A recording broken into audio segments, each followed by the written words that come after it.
Hey guys, tonight we travel to a time when the hills whisper secrets. The mist hides more than sheep, and loyalty can be sharper than any blade. You stand at the edge of medieval Scotland, where the sky is the color of iron. The wind carries the echo of bagpipes and war cries, and your boots sink into mud soaked with stories no one dares to write down. The air tastes like damp moss and wood smoke. Your tunic sticks to your back, not from sweat, but from the cold that seeps into your bones like a forgotten sin. The sheep bleat nervously near the fence. They know what you don't yet. This glen remembers everything. Every betrayal, every blood oath, every last name whispered before a sword found its mark. You probably won't survive this. So, before you get comfortable, take a moment to like the video and subscribe, but only if you genuinely enjoy what I do here. And tell me where you're tuning in from. Drop your city and local time in the comments. Now dim the lights, maybe turn on a fan for that soft background hum, and let's ease into tonight's journey together. You're not a noble. You're not a warrior. You're not even particularly lucky. You're just someone trying to survive in a land that rains more often than it smiles. Your name? No one will remember it. But tonight, you walk through peat bogs and pine woods as if your shadow means something. The highlands stretch endlessly before you, cold, wet, and wild. You glance up. A falcon cuts through the low clouds with a scream. Down the hill, smoke from another clan's hearth stings your nose. You keep your distance. The last time someone wandered too close, they didn't come back with their ears or head. Welcome to 14th century Scotland, where the clans are your people, your prison, and your only protection. You wear wool that scratches worse than your cousin's lice problem. Your boots were your grandfather's. He died in them, actually, but no one else was using them. Your belt holds a dull knife, a wooden cross, and a pouch of oats. Not because you're religious, because sometimes praying helps you forget how hungry you are. Every morning starts the same. Step out of the bothy, your hut, into mud that tries to eat your feet. You feed the goats if the wolves haven't gotten them. You check the snares, whisper to the hills, and hope today you don't run into anyone who's been drinking, grieving, or planning revenge. Because in these glens, any of those things could get you killed. You walk along a path carved more by hooves than by hands. Trees lean in like gossiping crones. Beneath the soil lies 100 years of bones. Some yours, some not. You don't ask questions. You just walk. One step, then another. Every now and then, you see smoke curling up in the distance and wonder if it's a cooking fire or a burning croft. Could be either. Could be both. Historians still argue whether most clan conflicts were truly over land or just thinly veiled blood feuds stretching back generations. It doesn't really matter. You weren't invited to the council that decided the next raid. But you know something's coming. You feel it in the way the birds stop singing, in the way your dog growls at empty space, in the way your mother left her rosary in the soup pot this morning. And then the fog rolls in. Thick as goat's milk, it erases the world in white. You squint. You curse. You hold your breath. Somewhere in that swirling gray, a figure moves. Not fast, not slow, just enough to make your chest tighten. Don't look back, your grandfather used to say. It might be something that knows your name. You keep walking. The air hums. You hear a voice, soft, uncertain.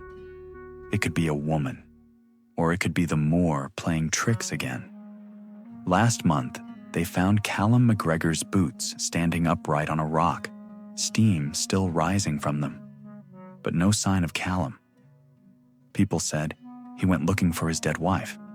Others said he owed the wrong bard a favor. You don't ask.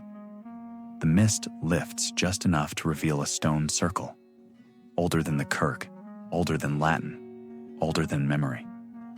You weren't planning on coming here, but the land decides your path, not you. You walk around it, heart thudding in your ears. And then, a strange thing, laughter. Not cruel, not mad, just laughter. Light, distant, as if some child has found a secret worth keeping.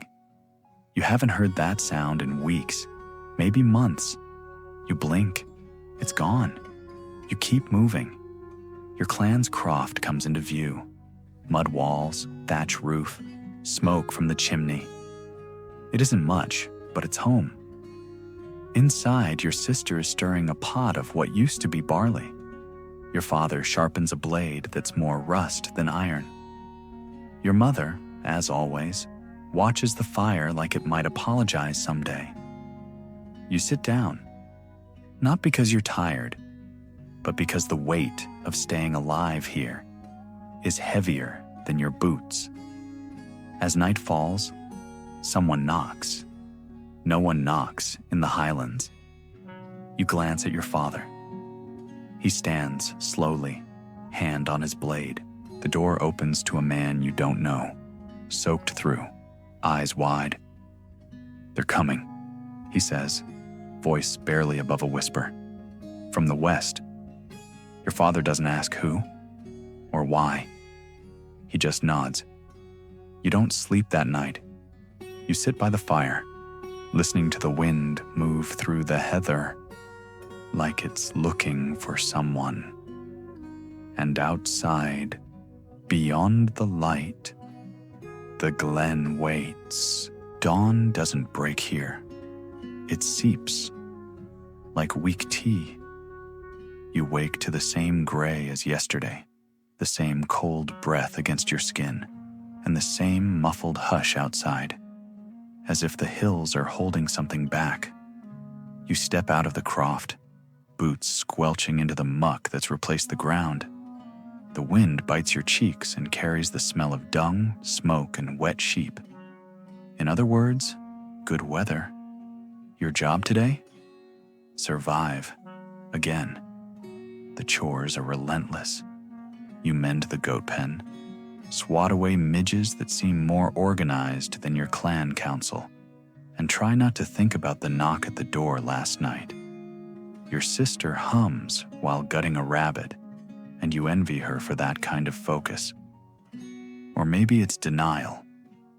Historians still argue whether most peasant women in medieval Scotland had more agency than their English counterparts. But you know one thing for sure. Your sister's aim with a sling could end a feud faster than any bishop. The goats need milking, the oats need turning, and that weird cousin who talks to stones needs checking on. He's been quieter than usual, which is alarming. But it's not just survival work. There's ritual in it. You grind oats with your mother using a stone quern that's older than the kirk. She doesn't speak, but her hands move like prayer. Every circle of the stone is a word unspoken: protection, endurance, remembrance.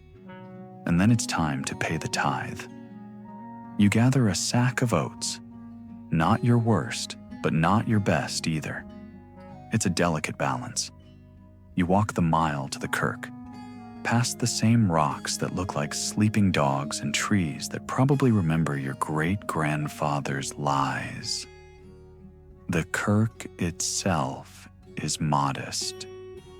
Stone, moss-covered, probably held together more by habit than mortar. Inside, Father Dougal waits, not smiling, not angry, just waiting. He always wears that look, like he's trying to decide whether you're worth praying for. He He takes the oats without a word. You bow your head. Not because he asked, but because it's what you do. Outside, a boy is whipping a hoop down the muddy road with a stick. His laughter is the only clean thing in the village. You almost smile. Almost. Later, back home, you pass your neighbor Fergus struggling with a stubborn cow. The cow's winning. You offer help. He grunts in thanks. That's practically a poem coming from Fergus. The cow kicks you both, but somehow the absurdity of it makes you laugh. Not much. Just enough to remember you can. Your father returns from the woods with a rabbit and a scowl. Says the McLeods were spotted on the ridge. Says he doesn't like it. Says a lot of things in a voice that only seems to get lower with each passing year. He sharpens his blade again. That evening, around the hearth, your grandmother tells a story. It's about a man who tried to outwit a banshee by pretending to be dead. It worked. Until he laughed. She ends it with a wink and a shrug, like maybe she's met a banshee or two in her time. You believe her. You go to sleep with her voice still echoing in your ears. But sleep in the glen isn't restful. It's more of a truce between exhaustion and fear.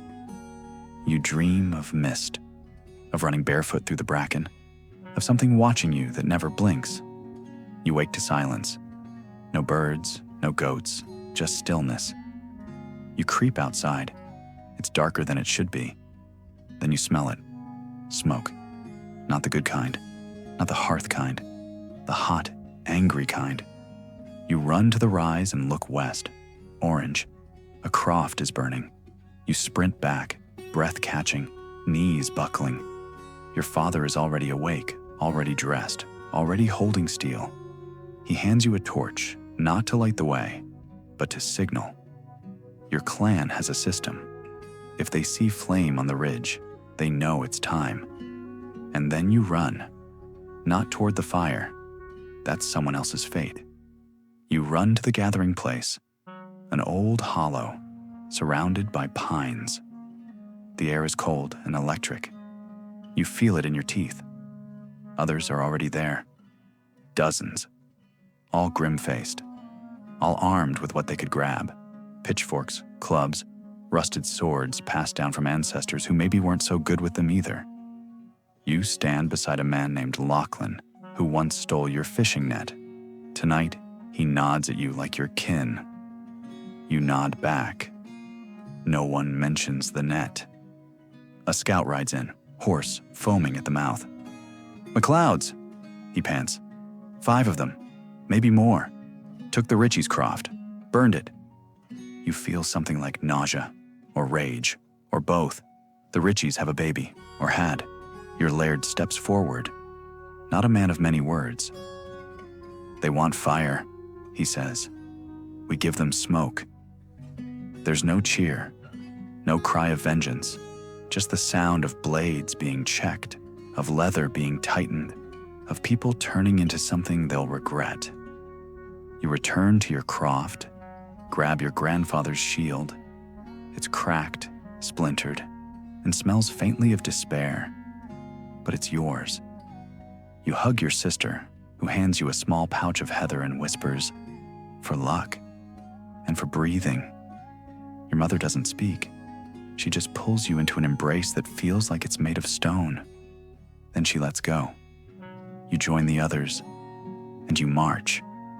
The moon watches, the mist parts, the hills hold their breath. And ahead, just beyond the rise, someone else's fire still burns. You trudge through wet bracken under a sky the color of boiled bones. The world has gone muffled again. Every footstep, every whisper of wool against skin is swallowed by the glen. Somewhere behind you, a sheep bleats nervously. You don't blame it. If you could bleat right now, you would. The men around you move like smoke, silent, tight-jawed. There's no battle chant, no pre-fight cheer, just the squelch of boots and the occasional sound of someone swallowing a prayer. In front of you walks Fergus, his cow-kicked shoulder hunched slightly. To your left is a boy barely 15, clutching a hay fork like it might turn into a claymore if he believes hard enough. You reach the ridge. Below you, ruin.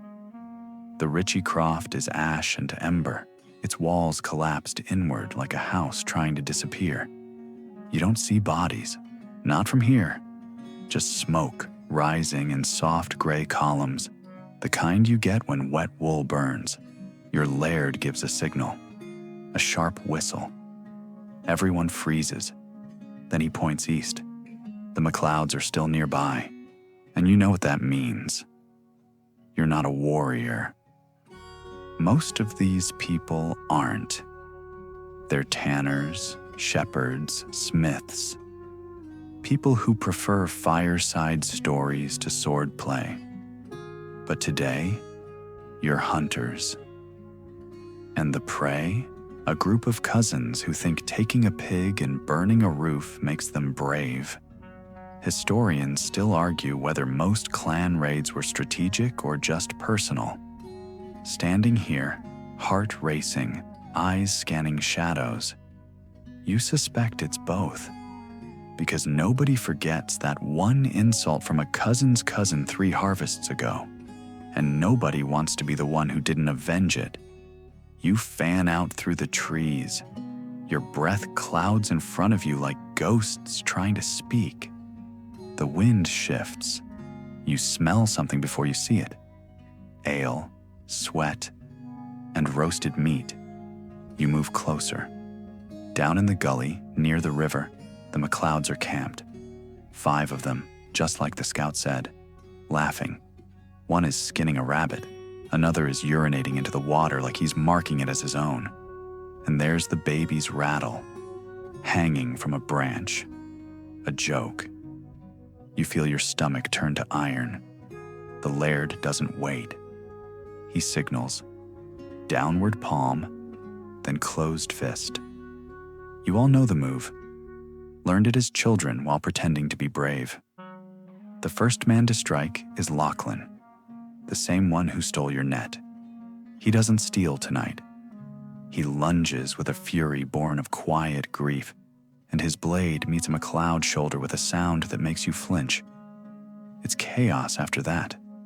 No form, no flair, just wood hitting bone, metal clashing, screams swallowed by the trees. You do what you have to. You don't remember all of it. You remember a MacLeod swinging at you and missing. You remember jabbing your grandfather's cracked shield into someone's gut. You remember the boy with the hayfork crying. Whether in fear or rage, you can't tell. Then it's over. 4 MacLeods are down. 1 escaped, probably ran north, maybe to the kirk, maybe into a bog, maybe he'll freeze tonight. You don't care. You breathe. You count your fingers, all still attached. You look around. So is everyone else. Except Lachlan. He's lying by the river, breathing bubbles. A small wound. Stupid place, right at the hip. Could have been avoided if he'd waited. You kneel beside him. He looks up, smiles with cracked lips. Tell your mum I didn't mean to take the net, he says, and then he's gone.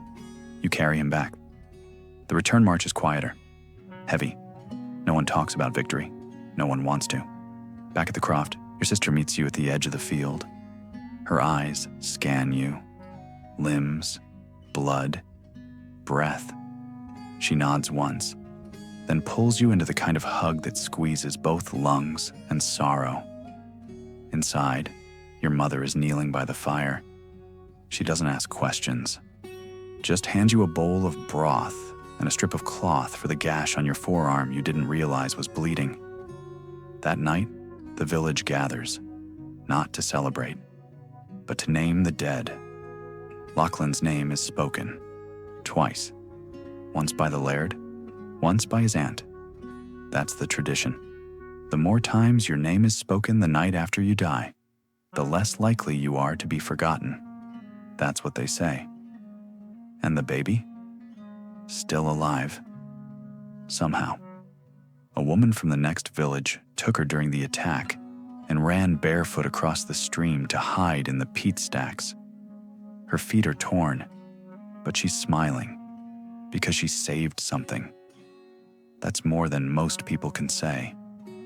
Later, as the stars settle in and the fire crackles low, someone starts to sing.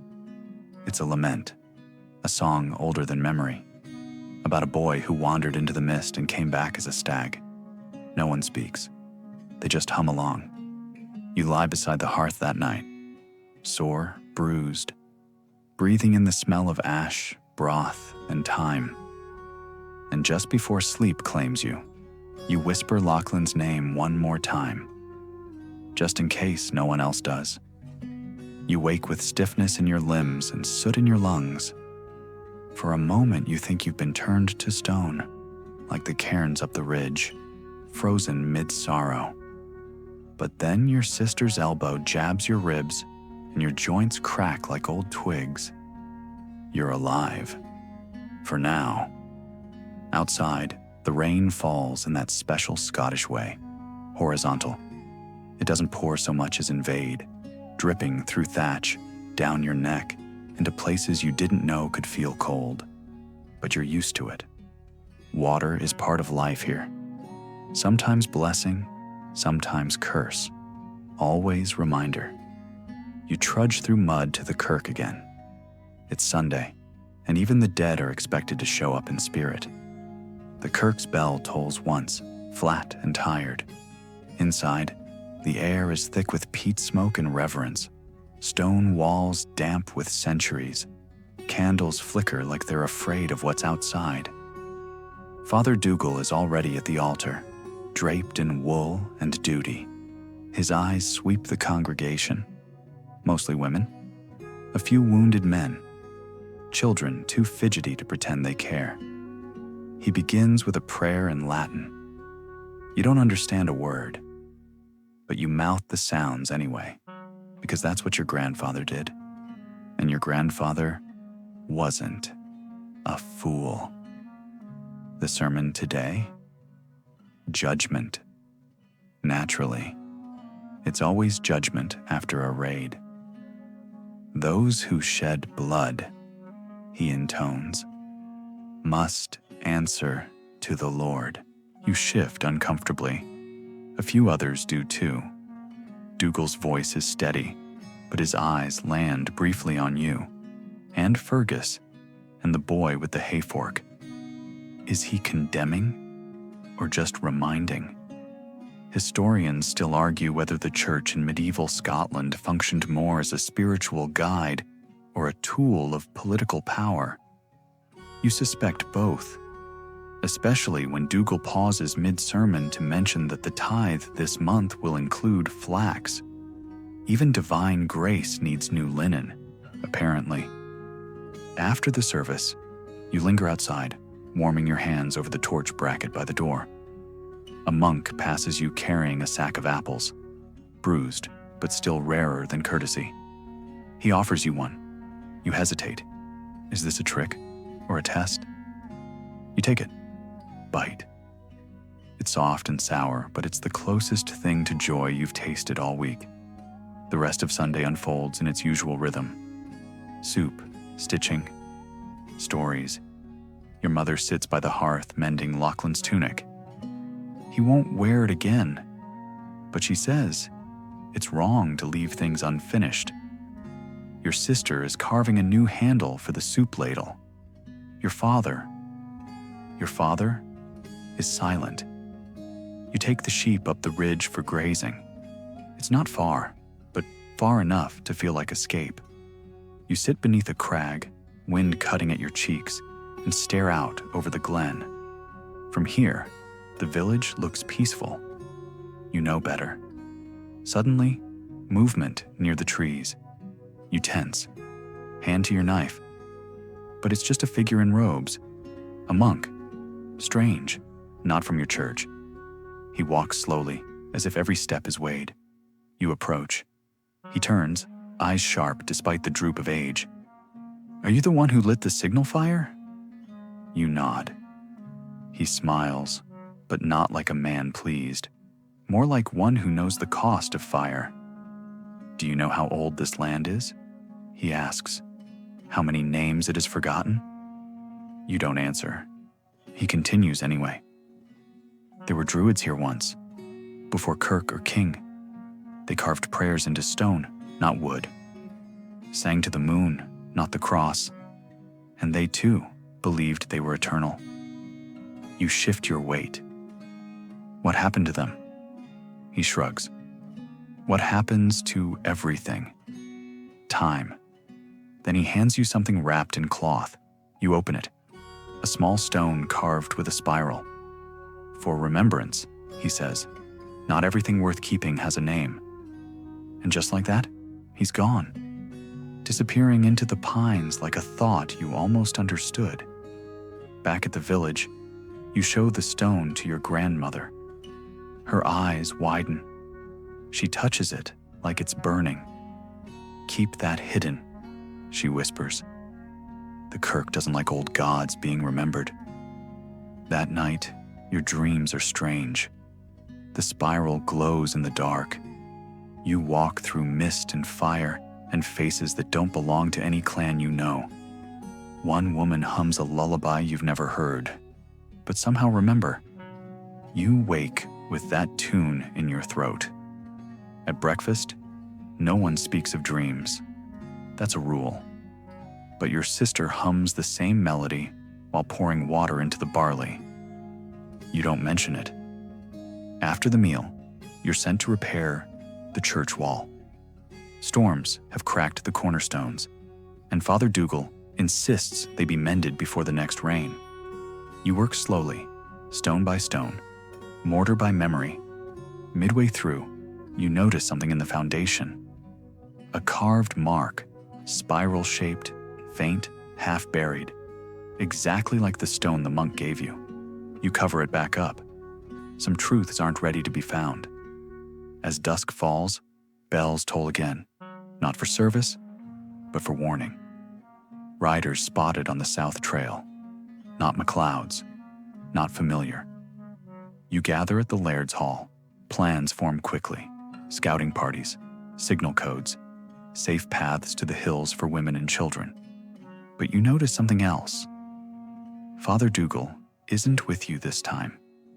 He's inside the kirk, door bolted, candles burning behind stained glass. You wonder who he's praying to. And you wonder if the land remembers more than he does. Morning is a grudging guest in the glen today. Light filters in through low clouds like it's unsure of its welcome. You stretch beneath a blanket that smells of old smoke and new fear. Outside, the village feels suspended, like breath held too long. The riders spotted last night haven't arrived. Yet. But everyone feels them coming. You help your father reinforce the door, not because it will stop anyone determined, but because it gives your hands something to do. Something other than tremble. Your mother salts meat for hiding.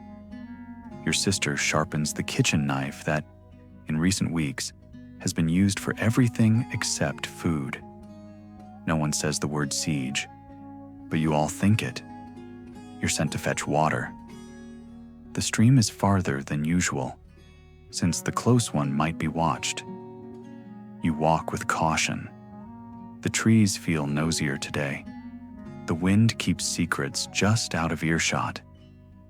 You grip the spiral stone in your pocket without thinking. At the stream, you spot hoofprints. Not fresh, but not ancient either. Wide, heavy. Whoever made them wasn't riding alone. They were hauling something. You dip your bucket quickly and turn back, but something catches your eye. A scrap of cloth caught on a thorn bush. Red. Not your clan's color. You leave it. Some things are better left to the brambles. Back home, the laird has gathered the able-bodied again. Fewer this time. Some are wounded. Some are missing. Some just stopped showing up. You recognize every face, every gap. This is what attrition looks like. The laird outlines the plan. Half the group will stay to defend the village. The rest will ride to the next glen to ask for reinforcements. You volunteer for the ride. Not out of courage.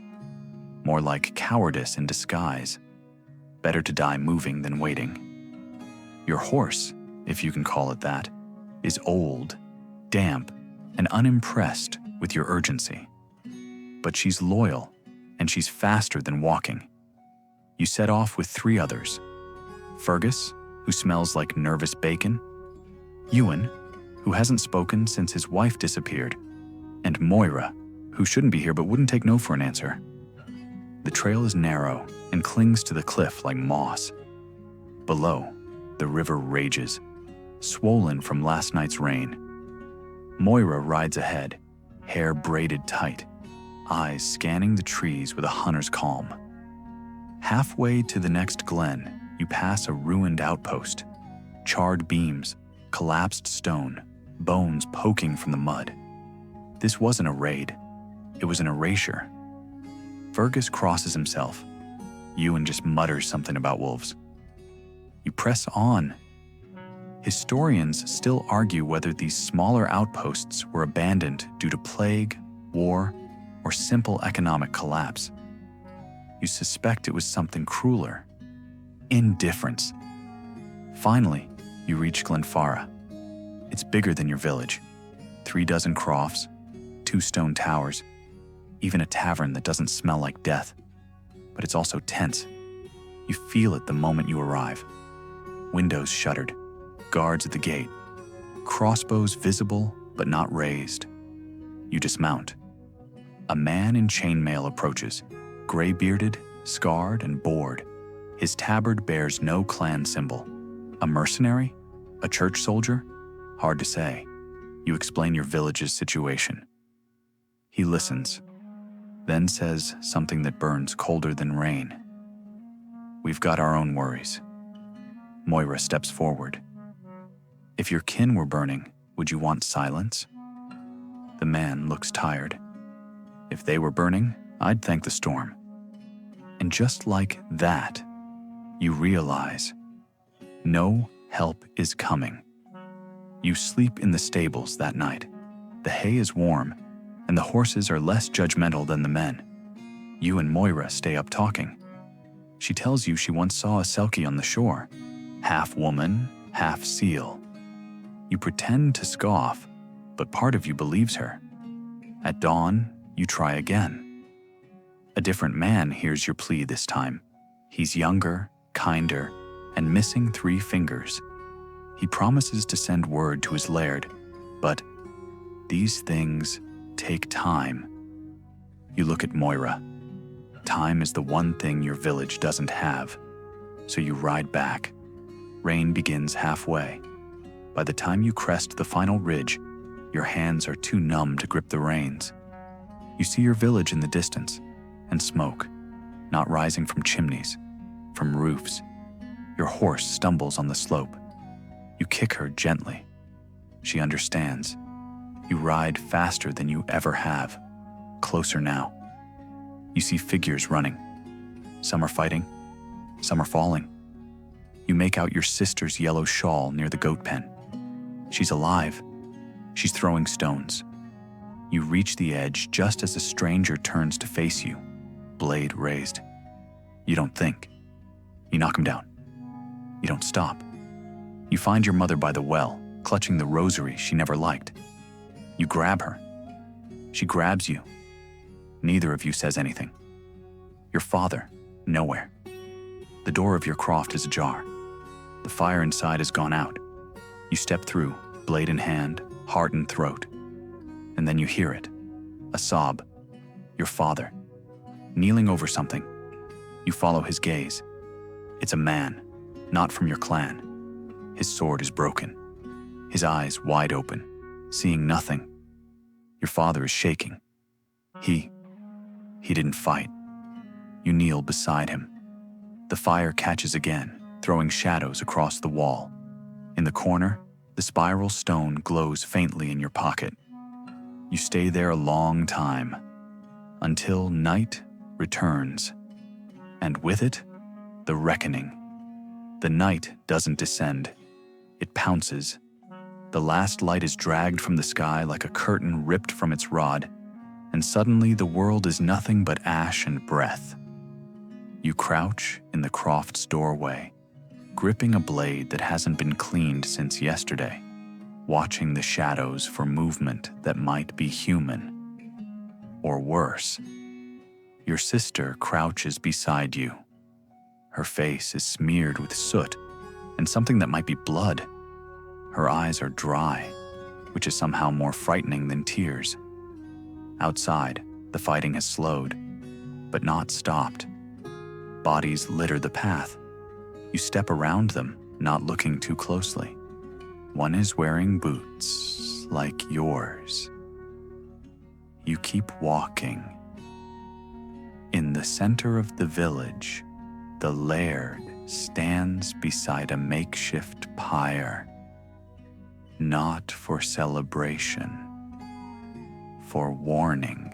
The attackers left just before dusk, perhaps fearing retaliation, or perhaps just because they got what they wanted. Historians still argue whether these raids were planned acts of conquest or chaotic bursts of opportunism. Tonight, you suspect it was something simpler: cruelty, cloaked in tradition. You help gather the dead. There are too many for the churchyard, so they're laid in rows near the stream. You say their names. Some you knew, some you didn't. That part doesn't matter. Lachlan's aunt places a rock on each chest, a weight to keep them from rising in the mist, she says.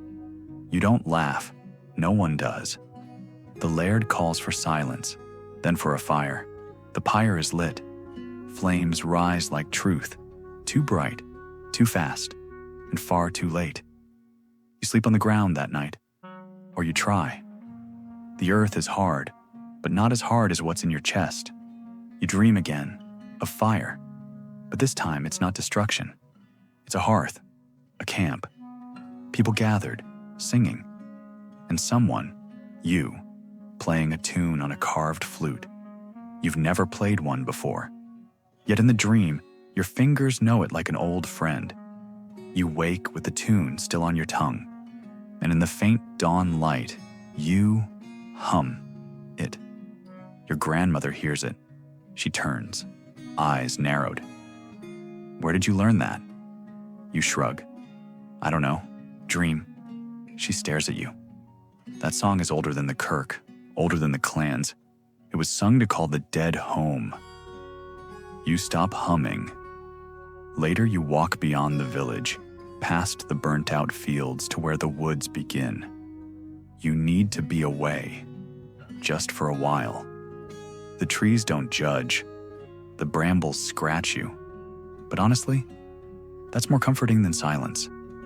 You reach a clearing where you used to trap rabbits. It's changed. Someone's been here. The fire pit is fresh. Stones are arranged, not randomly, but in a pattern. Spirals again. You sit. And after a moment, you realize you're not alone. A woman steps into the clearing, tall, hooded. She looks at you and says your name. You don't ask how she knows it. You just nod. She sits beside you, hands folded in her lap. Her voice is low and even. You've lost something, she says. You blink. Many things. She nods, as if expecting that answer. Then she holds out her hand. In her palm is a small wooden carving, a bird, a wren, perhaps. It's simple, but the detail is delicate. This is not a gift, she says. It's a reminder. A reminder of what? That there's still flight, even here. You take it. It's warm, though her hand was cold. When you look up again, she's gone. You return home quietly, the bird in your pocket. Your sister is boiling nettles. Your father is asleep, snoring like a distant thunderstorm. Your mother is praying again, this time louder. At dinner, no one talks about the raid. Instead, they argue about the goats. One is missing, probably taken, probably eaten. Your sister says she'll find it tomorrow. Your grandmother warns against wandering. The woods are listening, she says. Moira stops by that night. She has a cut on her cheek and a song in her throat. She sits beside the hearth, humming. It's the tune from your dream. You look at her. You too? She nods. I heard it when I was hiding. You don't ask where. You don't need to. The next day, the laird calls a council. The survivors gather. There's talk of sending envoys to the lowlands. Talk of building walls. Talk of vengeance. No one talks of peace. You speak up, voice hoarse but steady. We can't just wait to be broken again. They listen. It's not much, but it's more than silence. You're tasked with organizing defenses. You're no warrior, but you remember things. Where the bog begins, where the ridge breaks, where the sound carries farthest. You draw maps in the dirt. Others add to them. Soon, you have a plan. Not a strong one, but a plan. That night, your mother smiles at you for the first time in days. You're your grandfather's child after all, she says. You're not sure if that's a blessing or a burden. As you lie by the fire, clutching the carved wren and the spiral stone, you realize something has shifted. The danger isn't gone, but you're no longer just waiting. You're watching. You're remembering. And maybe, just maybe, you're becoming the kind of person this land won't forget. The first frost comes earlier than expected. You wake to a world powdered in white, each blade of grass tipped with crystal, like the glen itself has been holding its breath all night. You exhale into your cupped hands, watching the mist of your breath vanish. Too quickly, like most things in this place. Your sister curses the cold while cracking the ice in the water trough. Your father hammers flint near the door, muttering to himself about how winter always tests the weak. He's said it every year since you were a child. It still feels like a threat. But this year is different. Not just because of the raid or the deaths or the silence in certain crofts, but because of what people don't say anymore. The tension is no longer just about survival. It's about what comes next. You've become someone people turn to. You're not sure when that started or how you feel about it, but you can't ignore it now. Today, Moira joins you on the trail to the eastern ridge, where the brambles are thick and the earth hides better than any man could.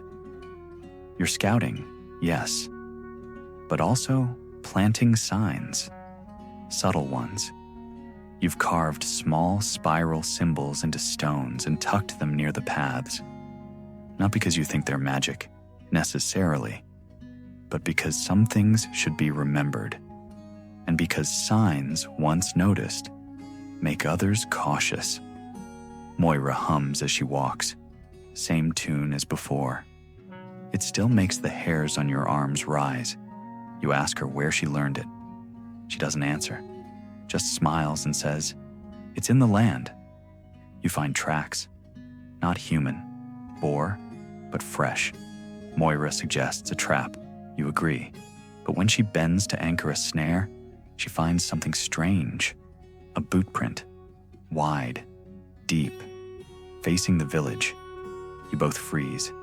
It's not from your clan. You hide the trap, mark the trees, and turn back. The laird listens to your report with a frown. Could be scouts, he says. Could be nothing. Could be a test, you think. but don't say it aloud. You suggest watchers on the eastern ridge. He nods. That evening, the glen is wrapped in fog again, soft and glowing, like breath caught in a jar. The village moves slower in this quiet. A boy plays with a wooden sword, yelling names of warriors he's only heard in stories. His mother scolds him, not because of the noise, but because speaking names draws attention, even the wrong kind. You and your father sit by the fire. He hands you a bone-handled knife. Not new, not sharp, but his. He says little, just yours now. You nod. It feels heavy. Later you meet Moira near the kirk. She's brought something, a book. It's small, leather-bound, singed at the edges. She says she found it in the ruins of the outpost you passed on the ride to Glenfarra. You open it carefully. Inside, faded ink, Latin script, diagrams of plants, and something that looks like a star map. Moira thinks it belonged to a monk, or maybe someone older. You flip through it slowly, stopping at a page marked with a feather, a sketch of a bird, wren. Below it, 3 spiral symbols. Your heart skips. You take the book to your grandmother. Her hands tremble as she touches the page.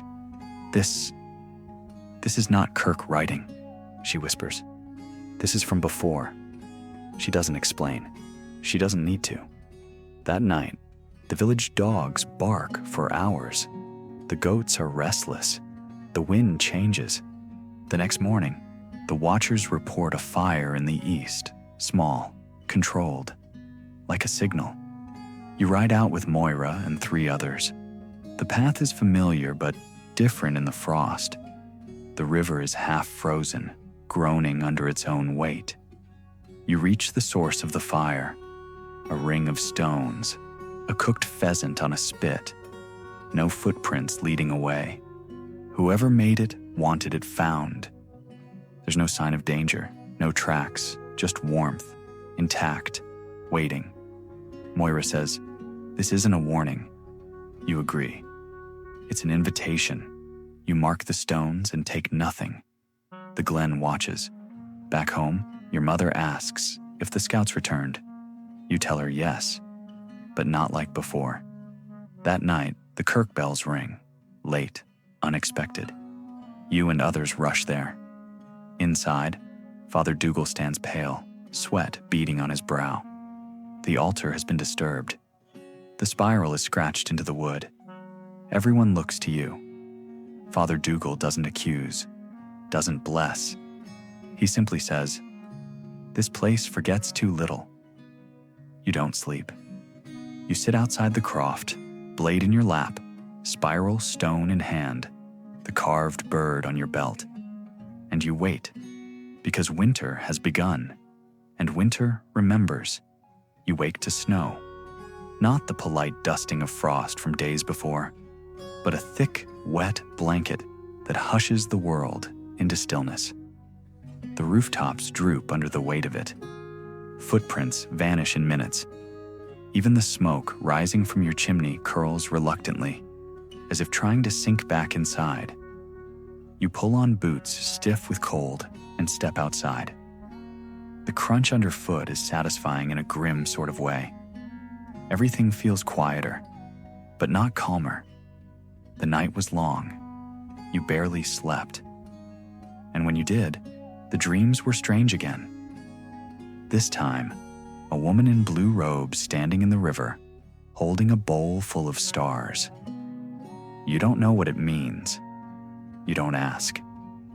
The village is sluggish this morning, the kind of sluggish that comes from more than cold.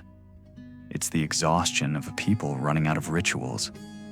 No new graves have been dug in days, but not because there's been no death. The ground is simply too hard. You help Fergus sharpen tools beside the byre. He says little, just grunts and gestures. You prefer it that way. Talking has become suspicious. When people speak too much now, it's either to mourn or to scheme? Father Dougal has retreated deeper into the kirk. He lights more candles than usual.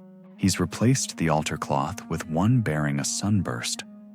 Odd for this season. Historians still argue whether the medieval church borrowed sun motifs from older Celtic rites to ease conversion. You think it wasn't borrowing. It was theft. After midday, you meet Moira at the tree line. She's found another marker, another ring of stones, spiral in the center. This one pressed deep into the snow, untouched by wind or melting, like it was made elsewhere. She doesn't say anything at first, just hands you a bundle. Inside, a small leather pouch, cracked with age. Inside that, a coin. It's unlike any you've seen. Not silver, not bronze. A dull, heavy black. One side is blank, the other bears an eye. No letters, no symbols. Just the eye. You both stare at it. Moira whispers, "This isn't MacLeod work." You nod. It's older. That night, you show it to your grandmother. She gasps, then crosses herself, twice, once the right way, once the old way. That tells you everything. "This is a watcher's coin," she says. "They were left at thresholds to mark those who saw beyond the veil." You try to laugh, but it catches in your throat. She touches your face gently. The veil's thinning, child. And you keep walking toward it. You try to sleep, truly. But the dreams are louder now.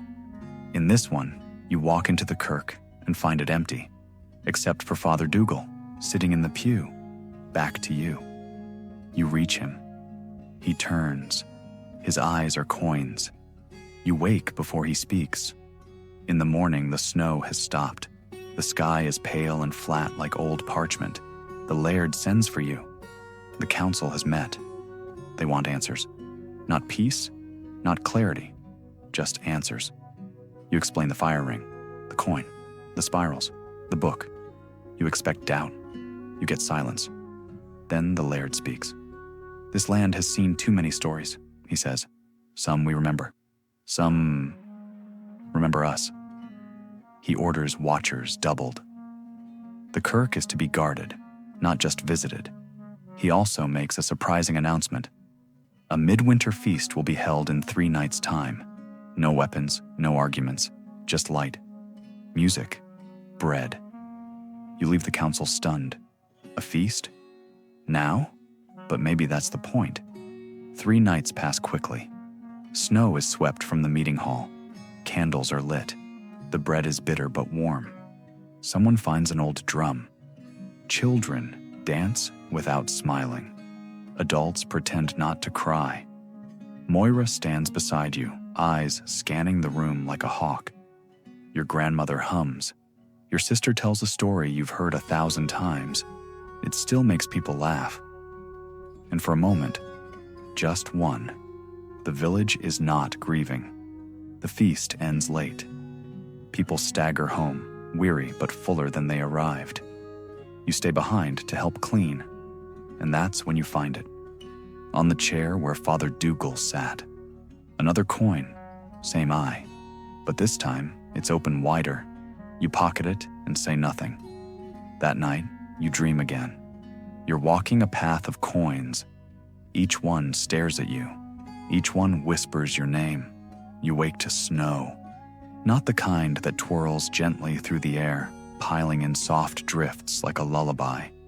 This snow has weight, purpose. It presses down on roofs, silences birds, and buries yesterday. You feel it in your bones before your eyes even open. The air in your lungs tastes like iron. You shift under the furs, already knowing something's wrong. You push open the door. It groans, protesting the ice wedged in its seams.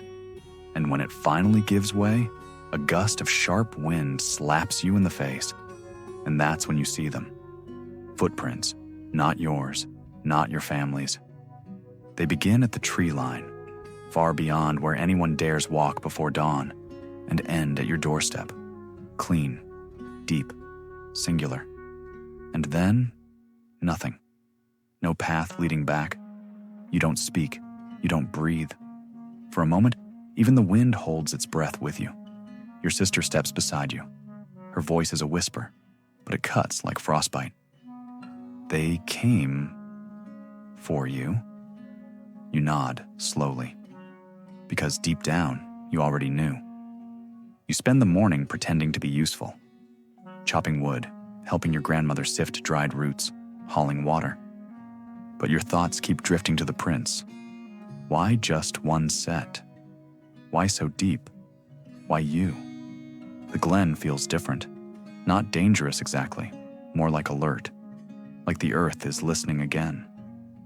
At midday, the laird's scouts return. They combed the edge of the woods, followed the path out as far as the river, but found nothing. No second set of prints, no signs of approach, just yours and theirs. You sit by the hearth that night, carving a spiral into a scrap of driftwood. It's become a habit, though you're not sure why. Maybe it's comfort, maybe it's language. Your grandmother watches you with eyes that are too knowing. They left a calling card, she says. You glance up. That footprint. It wasn't just a visit. It was an invitation. To what? You ask. She doesn't answer. Later, you go to the kirk. You expect to find Father Dougal praying or asleep in the pews like usual. But tonight, he's pacing. He turns as you enter. I didn't do this, he says. You believe him. Then softly he adds, but it wanted to be seen. You leave before he starts quoting scripture. The truth is louder than any verse tonight. On your way back, Moira catches up to you. I found something, she says. Her voice is shaky, but determined. She unwraps a bundle from her cloak. Inside, another coin. But this one is different. The eye isn't open. It isn't shut. It's cracked, right down the center, like a mirror dropped onto stone. You stare at it, then at her. I didn't put it there, she says quickly. It was waiting on the sill of my window this morning. You nod. You both understand what it means. Later, you visit the child, Fiona, who disappeared for an hour during the feast. You find her by the stream, stacking pebbles into towers, humming softly. It's the tune again, that haunting melody that now lives somewhere between your bones and your breath. You kneel beside her. What did you see? You ask. She tilts her head. Her eyes are too old for her face. She waits in the river, she says. You try not to flinch. She said my name was written already, but yours is still being written. You blink. Who is she? The girl just shrugs. She has stars in her bowl and crows in her voice. The towers she's building fall all at once, every single one. That night you dream. You walk through a fog so thick, it chokes your throat. Beneath your feet, a path of black coins stretches forward, each one whispering your name. You can't turn around. There's nothing behind you but silence, the kind that feels like a mouth about to open. You keep walking. Ahead, a woman stands in the river, just like Fiona said. Her bowl is filled with stars. Her robe flickers like a crow's wing in moonlight. She says nothing, but you feel her gaze. You wake before she speaks. In the pale morning light, you gather your cloak and blade and return to the spot where the footprints ended. The snow is undisturbed now, erased by time or something older than weather. But something catches your eye. At the base of a tree, a cairn, 5 stones stacked with purpose. At its center, a single spiral carved into a round river rock. You crouch. There's something inside, a coin, cracked, but now it pulses with warmth. Moira meets you there minutes later. She doesn't speak, just crouches beside you and places her own coin on the cairn. The moment it touches stone, wind sweeps through the clearing, and the snow around you melts in a perfect circle. You look at her. She looks back. "I think we're being told to listen," she says. You nod, or remember. You return home in silence. That evening, Father Dougal calls a gathering. He stands not at the kirk, but at the standing stones near the hill, where rituals were once held long before the church came. "I have no sermon," he begins. "Only a choice." He gestures to the sky. It's been 30 nights since the feast, 30 nights of silence, 30 nights of signs. He holds up a cracked coin.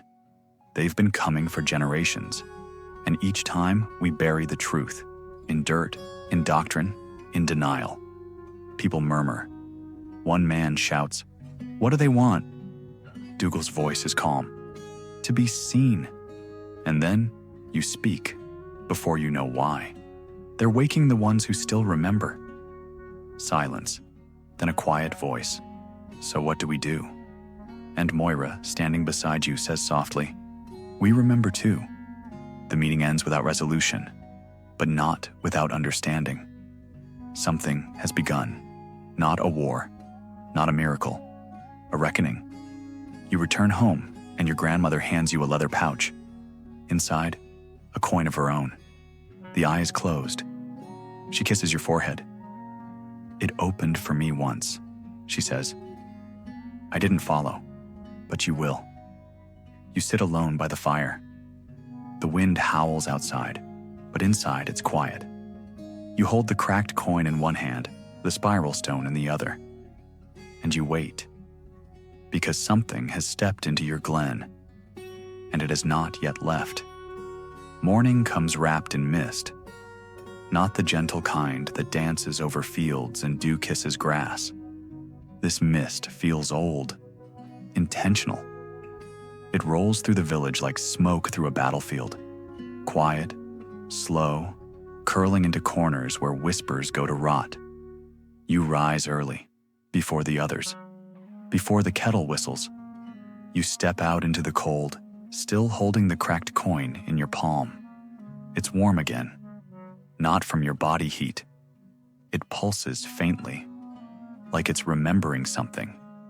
At the far edge of the village, 3 robed travelers wait. They didn't knock, didn't announce themselves. They simply arrived. The laird sent scouts to stop them. None returned harmed, but none could explain why they turned back either. The travelers were let in, watched with more suspicion than even the MacLeods got during the feud years. Some think they're priests from the south. Others say witches. The truth? They don't act like either. No chants, no relics, no sermons, just notebooks, silence, and patience. You bring firewood to their hut. It's an excuse, but no one stops you. Curiosity is your cloak these days. Inside, the tallest of the 3 welcomes you with a nod. The interior smells like cedar and parchment. Symbols, spirals, eyes, birds mid-flight have been scratched faintly into the floor. At first glance, it looks chaotic, but when you squint, you see a shape forming, a kind of map. Of what? You ask aloud, forgetting your manners. The tall one answers with a voice like a lullaby soaked in ash. Memory. You raise an eyebrow. He offers you tea, which you decline. Something about drinking in this room feels like making promises you don't understand. He sees the coin in your hand. You didn't mean to show it, but there it is.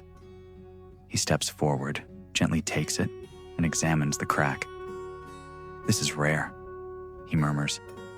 "They don't break unless something listens too hard, or listens back." You blink. What does that mean? He doesn't answer. Instead, He reaches into his satchel and pulls out a carved disc. Black stone, a figure etched in the center, cloaked, arms raised, surrounded by crows. You've never seen this symbol before. They're called witnesses, he explains. They appear when the land forgets itself. They don't speak prophecy. They are prophecy. You laugh nervously. So, I'm supposed to be one? He tilts his head. Not yet. Back outside, the village is stirring. Someone spotted a spiral carved into the barn wall. Another found a string of dried crow feathers tied to their door. One family left before breakfast, claiming the land was cursed. No one stopped them. By mid-morning, a horn sounds. The laird is calling a gathering. It's urgent. You make your way to the old meeting circle, the one built from standing stones long before the kirk existed. The travelers are there, standing slightly apart, but not hiding. The laird stands tall, wrapped in his wolfskin cloak. His expression is unreadable. Another monastery has burned, he announces. To the west, blackened stone, no survivors. And this, he holds up a charred plank of wood, burned with the same spiral carved into it. Gasps ripple through the crowd. Dougal steps forward. He's pale, tired, but not afraid. He speaks without preamble. They're not attacking, they're clearing, removing what's in the way. Not people, ideas, walls, silences. The laird frowns. So what? You want us to do nothing? Moira steps up beside you. Maybe we should do something else, like listen. The crowd erupts. Fear buzzes through the air like bees in a shaken hive. Some shout about heresy. Others demand the travelers leave. You notice Fiona, the little girl from before, clutching her mother's hand, still holding a coin, still humming. The laird bangs his staff. Silence. He turns to the tallest traveler. Speak your truth, now. The traveler steps forward. He doesn't raise his voice. Your glen was chosen because it remembers. In stone, in blood, in song. It carries more than sheep trails and graves. It carries the echoes. He opens his satchel. Inside, coins. Dozens. Some with closed eyes. Others wide open. A few cracked like yours. These aren't currency, he says. They're keys. You step forward. To what? The traveler locks eyes with you. Doors you've already walked through, but never noticed. The crowd stares. The laird remains still for a long time. Then, unexpectedly, he nods. You'll stay, but watched. The crowd murmurs, but no one protests. That night, you find Dougal at the river. He sits on a stone, staring into the dark water. I used to think faith was a ladder, he says. Climb high enough and you'll see the light. You sit beside him. And now? Now, I think it's a mirror, cracked, and we're just choosing which shard to bleed on. You don't reply. The moon is rising, and something about it feels wrong, too full, too close. Then you hear it, a hum, not from Fiona, from the river. You stand, and she is there, the woman from your dream, only this time, not in shadow or mist. She stands waist deep in the black water, robes trailing like seaweed, face hidden beneath a veil of silver thread. In her hands, the bowl of stars. She lifts it, tilts it, and one falls out, into the river, into light.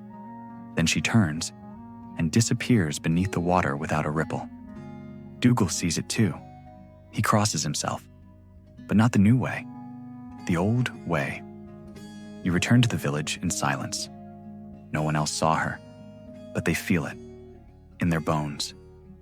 The next morning, the travelers are gone. Their hut is empty. No footprints, no scent of fire, just one coin.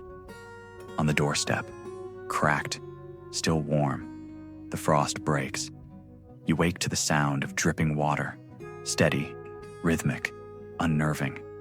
A thaw has begun, but it's the wrong season. Too early. The sun is still weak, and the mountains still carry their icy crowns.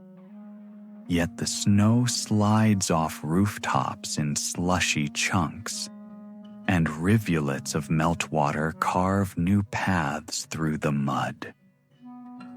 This isn't spring. It's a shifting. You step outside, and the village smells like wet wool and nervous anticipation. The travelers are gone, but the silence they left behind hasn't filled. If anything, it's grown wider, heavier. People speak in whispers again. Some have started sleeping with their doors bolted and their blades tucked under pillows. The cracked coin you found still pulses, faintly warm. You've taken to carrying it everywhere, like a talisman, or maybe a warning label. Moira says hers stopped glowing. You check again. Yours hasn't. At midday, a stranger arrives, on foot, alone, hooded. He doesn't speak when he enters the glen, just heads straight to the standing stones. You follow from a distance, curiosity outweighing caution. He kneels at the base of the tallest stone and places something at its foot. A handful of bones, tied together with red thread. Then he speaks, not loud, but clear.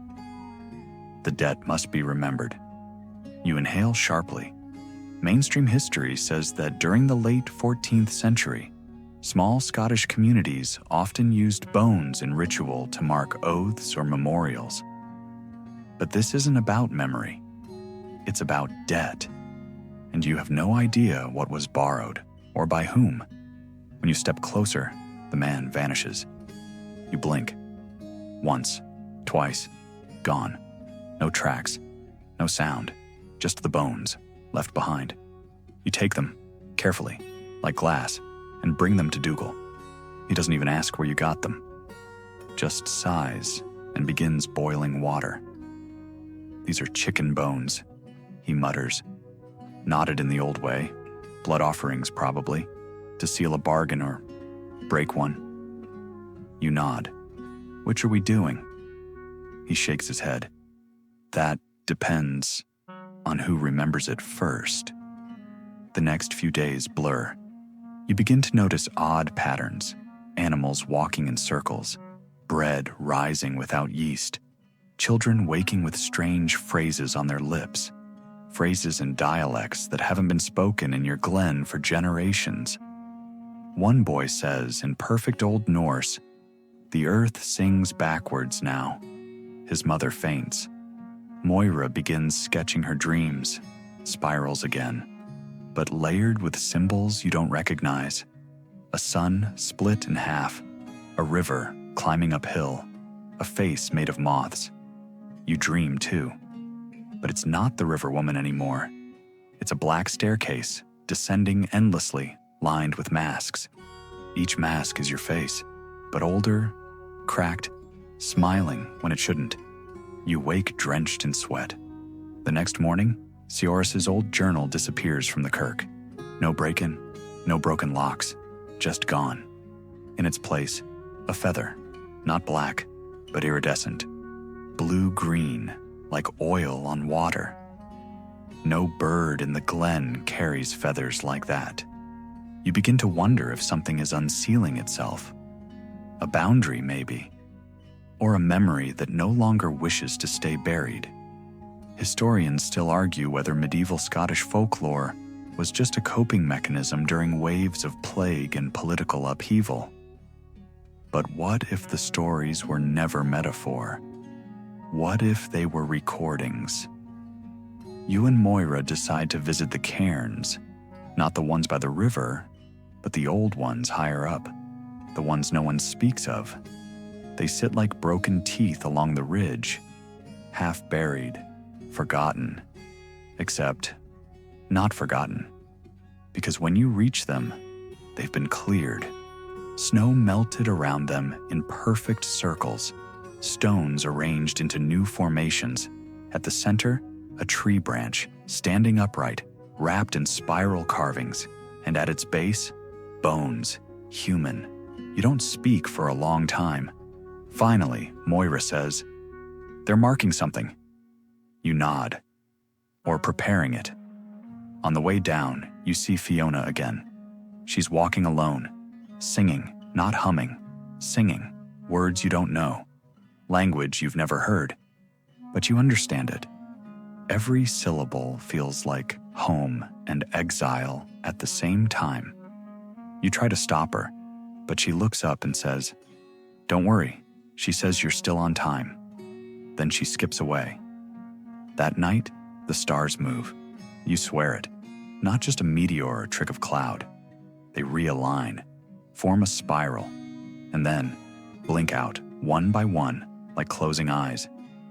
You sit by the fire, cracked coin on the table.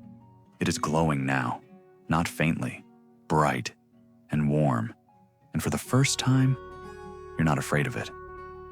The next morning, the cracked coin is cold again, not dead, just resting, like something that has retreated inward, waiting for the right question before it dares speak again. You tuck it back into your pouch, and as you do, you realize it's not alone. There's a second coin. You didn't put it there.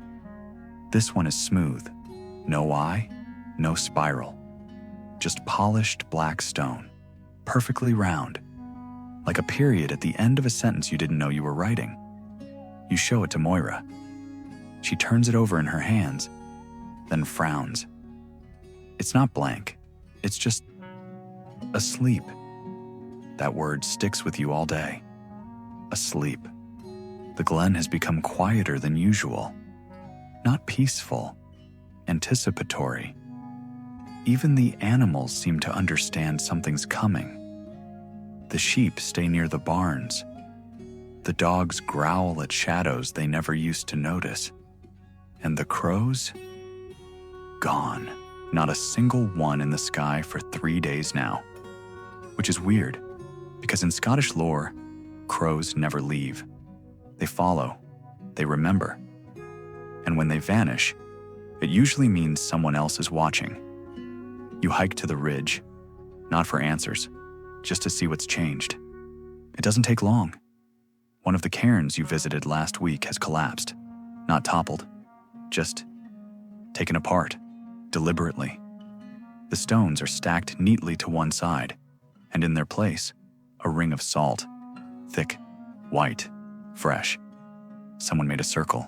You step near it and the air tightens, like entering a room mid-argument.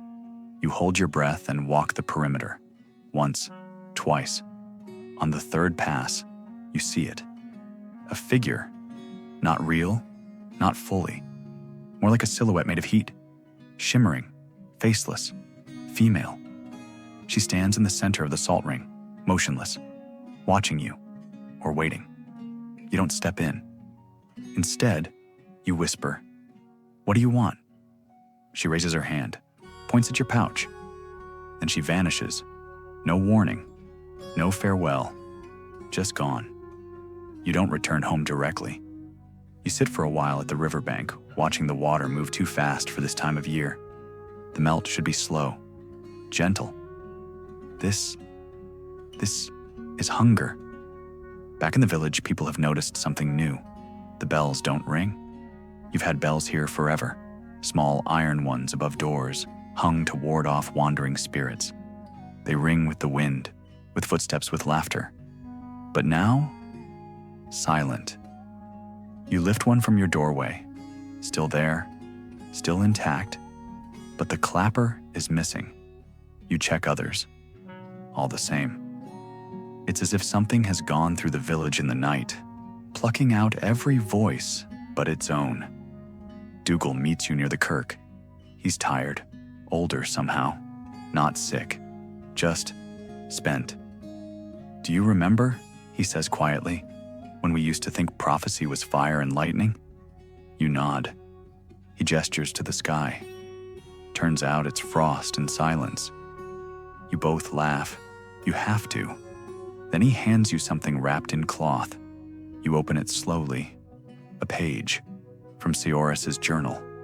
You recognize the handwriting. It's your grandfather's. A passage you hadn't seen before. The witness is not a prophet. They are a mirror. Show them truth, and they echo it. Show them lies, and they bleed. You swallow hard. Then you notice the date. It's today's. Exactly. You glance at Dougal. He shrugs.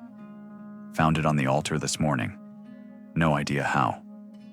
Moira joins you that evening with news. The laird is planning to leave. Not just him, half the village. They're scared, understandably, and they think distance might save them. You know better. This thing, whatever it is, isn't in the land. It is the land, the memory, the rhythm, the forgetting and remembering. It's all part of the same heartbeat. You can't outrun something that lives in your footsteps. Still, you watch the families pack. Children crying, carts creaking, dogs whining at doors they're not allowed back into. Moira asks if you want to go. You shake your head, because you can't. You walk to the standing stones one last time, place the blank coin in the center, whisper, "I'm still listening." Then wait, and wait, and then wind. It rushes past you, into the trees, through the stones, around the cairns, down the mountain, and into the glen. A spiral of air, a whispering breath, and you hear it. 3 words, not from a mouth, but from the world itself. She is near. You close your eyes and say, "I'm ready." The coin at your chest warms again. You wake before dawn, and for the first time in days, your breath fogs inside the house. The window is laced with frost, but not random. It spirals outward in repeating arcs, like fingerprints, or a message written in cold. Outside, the world is too still. Even the wind seems hesitant, as if the trees asked it to hold back until you were ready. Moira knocks once and whispers through the door, "She's come again." You're already pulling on your boots. At the river, there's no sound but the rush of water under ice. A thick mist rises off the surface, hanging just above the current like it's afraid to touch the banks.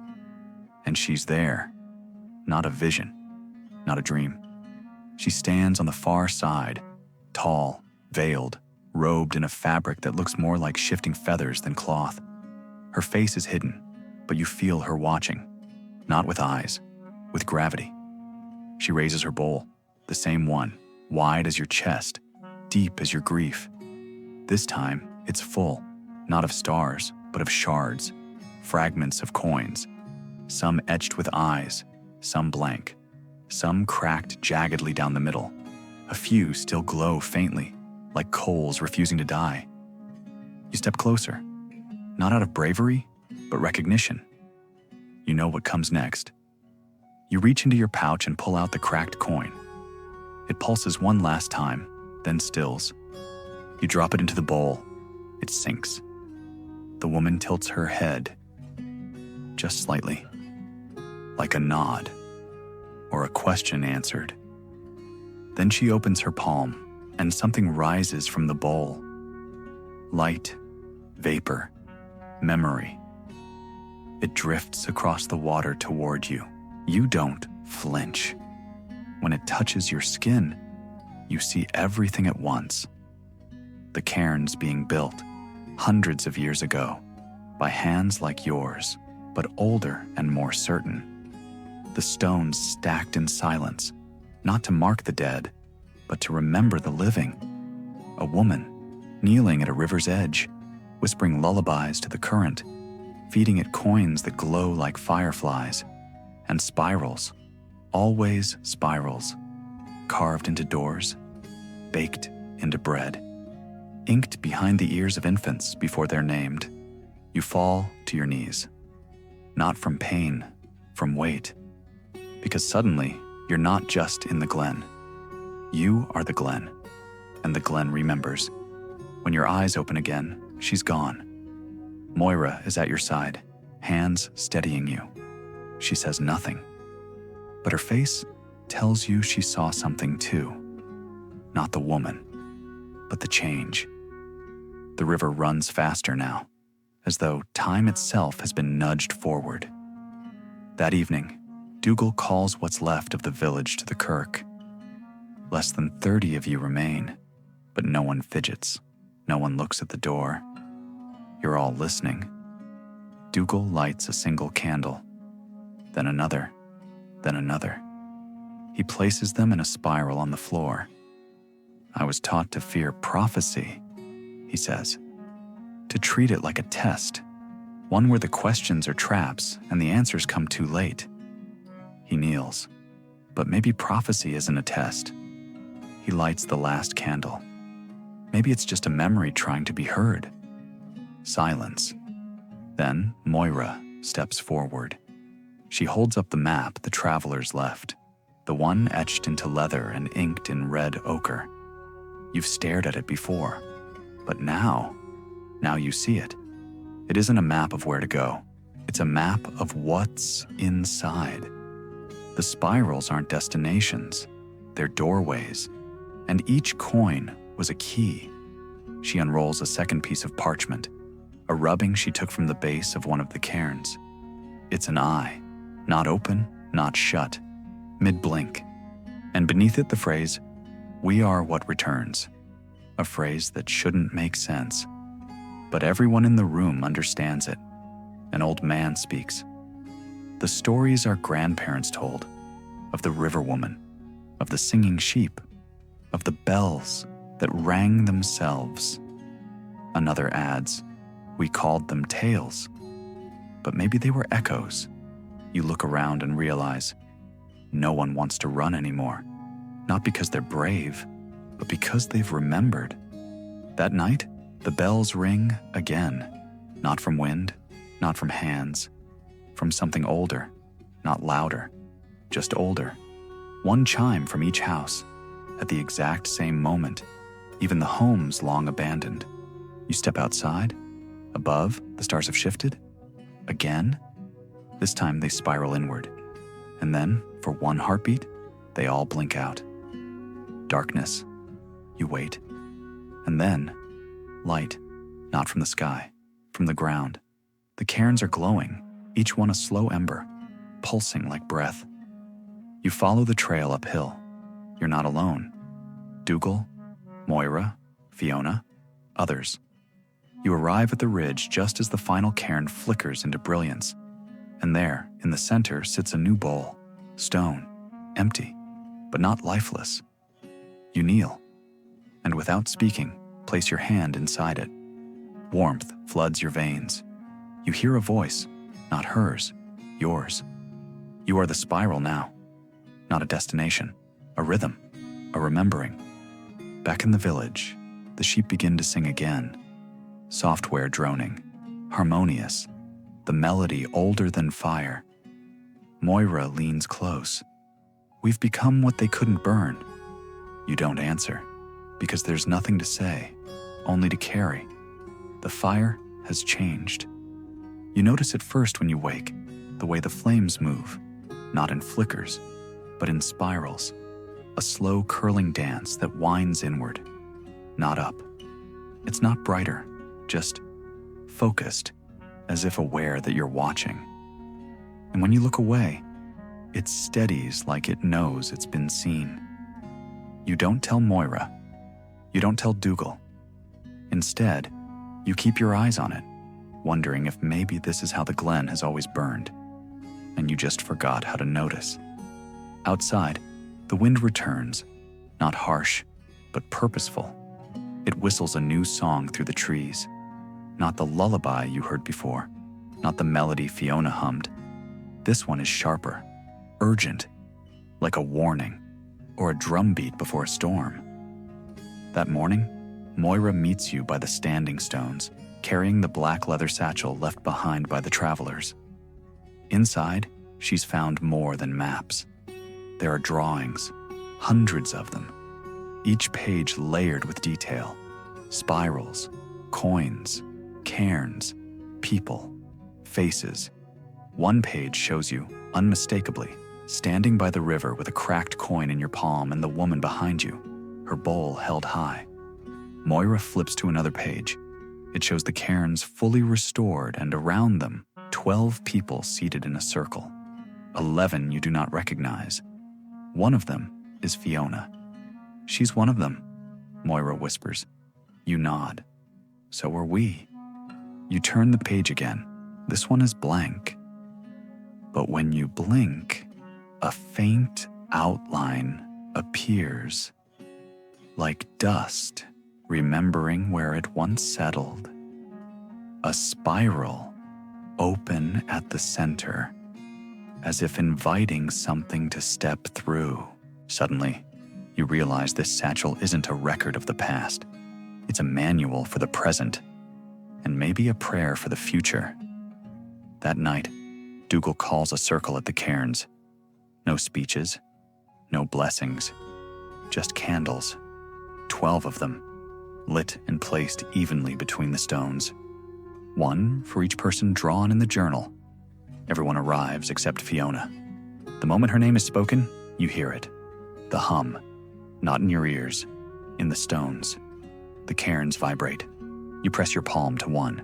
It pulses, a rhythm. 1, 2, 3. Pause. 1, 2, 3. Moira counts softly. Heartbeat. Dougal murmurs, not ours. The fire in the center of the circle shifts, from orange to gold, then to a color you can't name, something between stormlight and memory. The bowl from the ridge has been placed in the middle, empty still, but watching. You all sit, and for the first time in this long, unraveling story, no one speaks. You listen, and the glen begins to speak back. Wind carries phrases long buried, names you've never said aloud, memories not your own. A woman sobbing, a child laughing, a man whispering, I'm sorry, again and again to no one at all. Each voice floats in and fades. Then Dougal lifts his hand. From his pouch, he pulls a stone, a coin, not cracked, not blank, but open. He places it in the bowl. It doesn't sink. It floats. Others follow. One by one, 11 coins are added, each different. Some etched, some smooth, some black as night. When yours goes in, it shines for a moment. Not bright, just final. The bowl fills. The air thickens. The candles extinguish one by one, like breaths being taken away. And then she's there, the woman of the river, but not veiled now. Her face is human. Yours. Not exactly, but enough. Lines like yours, eyes like yours, scars like ones you've hidden for years. She smiles, and for the first time, it's not distant, it's kind. You've done what they could not, she says. You remembered. Moira breathes in sharply. You were us, she says. The woman nods. I am everyone who listened. Then she places her hands into the bowl. The coins dissolve. In their place, something rises. 12 sparks. Each floats to a different person in the circle.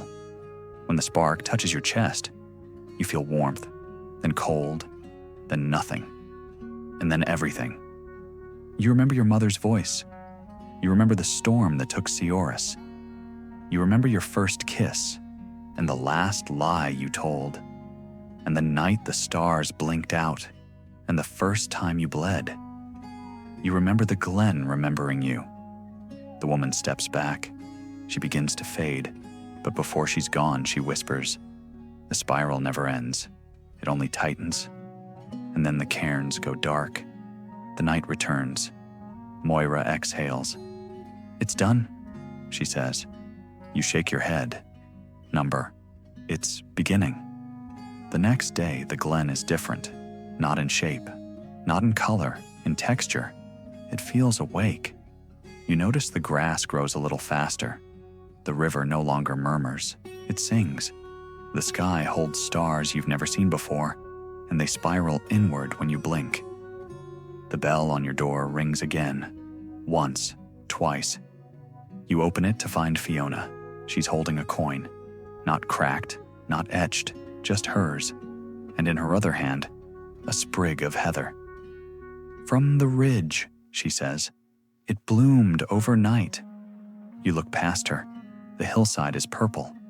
Moira joins you, and together, you walk up toward the cairns again. Because now, they aren't just markers of death. They're instructions of how to live with memory and not forget again. It begins with a dream. You are kneeling beside the cairns, but they are no longer stones. They're mouths, open, silent, waiting to be fed. The wind doesn't blow, it speaks. Each gust carries syllables from forgotten tongues. You don't understand the words, but you understand their meaning. They are asking a question. Will you carry us further? You wake before dawn, heart echoing the cadence of the wind. The fire is still burning. You haven't tended it in hours, but it hasn't dimmed. It's moved, now spiraling in the opposite direction, like it's rewinding. Outside, the glen is quiet, too quiet. You walk out and notice every door in the village is closed, not latched. Closed, even the homes of the departed. The air smells faintly of rain, though no clouds hang above. Instead, the sky gleams with stars, more stars than you've ever seen. Some blink, some drift, and unmistakably, some form spirals. Moira meets you at the edge of the river. She looks older today, not worn, just finished with waiting. "I heard them too," she says. "You don't ask who. You already know." Together, you follow the river upstream, not to the ridge, but beyond, past where the paths end, past where anyone's dared to walk since the plague years. You reach the hollow, the hidden place. There, a circle of stones you've never seen, larger than the cairns, taller than the kirk, covered in moss and markings, spirals upon spirals, etched into the granite with precision only time could manage. At the center stands a tree, or what's left of one, charred, hollowed, still alive. Its branches move even without wind. At its roots, a bowl, the same bowl, stone as before, but now it hums. Moira kneels beside it. She draws from her satchel a coin, a new one. You didn't see her make it. You didn't see anyone make it. She places it in the bowl. It glows for a moment, then melts into mist. She looks at you. Your turn. You reach into your pouch, and for a moment, panic sets in. It's empty. But then you remember. The coin was taken, dissolved, carried forward. You have nothing left to offer. You kneel anyway, place your palm over the bowl, and whisper, "I remember." The tree shifts. Its branches stretch upward. The sky darkens, but not with storm. With birds, crows, hundreds, maybe thousands, circling, not ominous, not predatory, just present. They land on the stones, on the tree, on your shoulders. You don't flinch. You belong here now. Moira speaks softly, but you hear her as if she's in your chest. They weren't watching us. They were waiting for us to watch them. That night, you returned to the village, not to warn, not to teach, to build. You and Moira gather the others. Not all stayed, but enough. Each person carries something forgotten, an heirloom, a phrase, a melody, a dream. You write them down, not on parchment, on stone. The cairns grow taller, stronger. Each one now holds not a grave, but a story. A child carves her mother's laugh into sandstone. An elder hums a tune from when the bells still rang freely. You take Sioris's final note and tuck it between stones at the base of the tree, miles away. The tree hums. You hum back. Every night for a week, Fiona brings heather, each bloom different, each placed at the center of the bowl.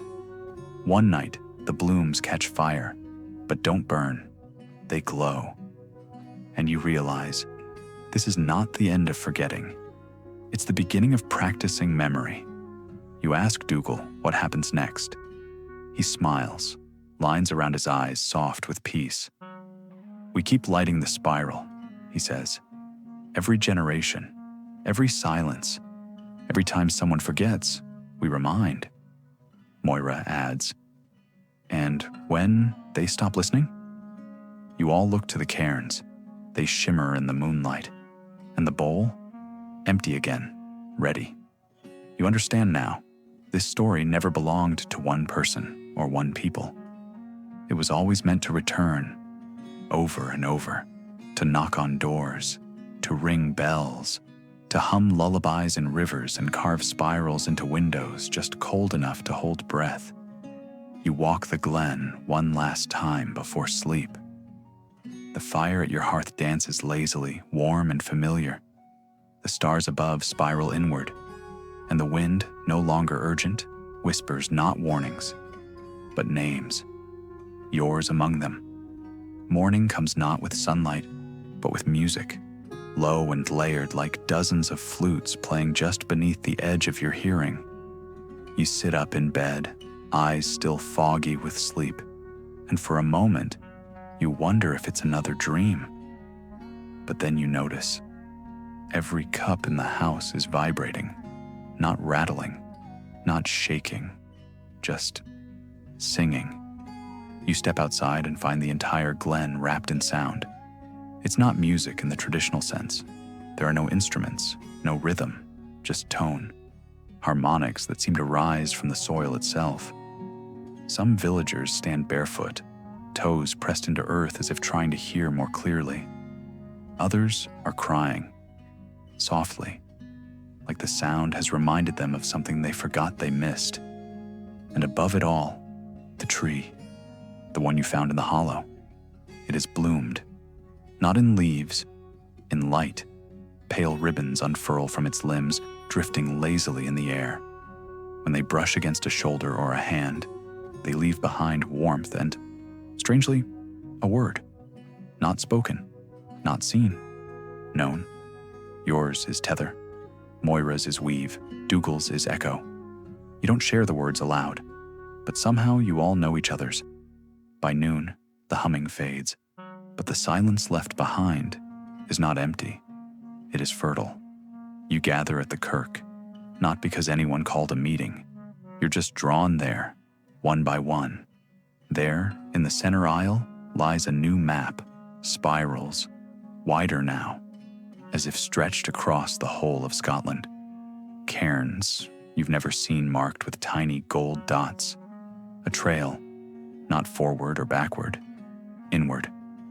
Fiona walks in last, holding something wrapped in sheep's wool. She opens it. Inside is a bone flute. You stare at it. Not because it's beautiful, but because you recognize it from your dream. Moira touches it gently. Where did you find it? Fiona blinks. It found me. The next week passes like a season. The weather forgets to be cold. Children no longer fear the woods. A woman who lost her voice after the Black Death speaks again, only once, and only to say, she says we're almost ready. No one asks who she means. You begin visiting the cairns daily, not out of duty, out of habit. You leave tokens, bits of bread, pieces of coal, a feather, a line from a song you haven't heard since childhood. The cairns don't respond, but the air around them shifts, sometimes warmer, sometimes sharper, always aware. One night, while sitting beside the oldest cairn, Moira leans close. They were never tombs. You nod. They were receivers. She sighs. Then what are we? You think for a long time, then say, maybe we're the broadcast. You both laugh, but neither of you is really joking. Back in the village, a traveler returns. One of the original ones. The quiet man with the limp. His beard is longer, eyes more sunken. He says nothing, just kneels by the fire and places a coin in your hand. It's yours, the one that dissolved in the bowl.